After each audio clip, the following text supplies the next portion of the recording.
with Hal Johnson and Joanne McLeod. Oh, yeah.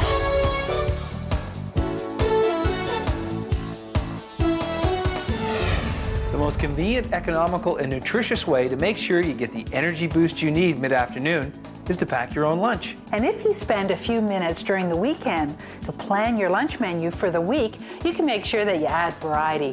One of our favorite lunch bag specials is a fat-free coleslaw. Here's how to make it. In a large bowl, combine 2 cups of shredded cabbage and carrots, add 1 medium chopped apple, unpeeled, and a 1/4 cup of raisins. For the dressing, use 3/4 of a cup of fat-free whipped dressing. It will give you all the taste without the fat. Mix in 1/2 teaspoon of grated orange rind, 2 tablespoons of orange juice, 1 tablespoon of sugar, and a 1/4 teaspoon of celery seed. Combine the fat-free dressing with the salad. Toss, then cover, and chill for several hours to blend the flavors. For your next lunch, spoon into a container and store in your workplace's refrigerator.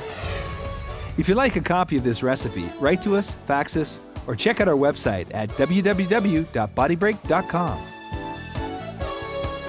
Well, until next time, keep fit and have fun. Body break. Body Break.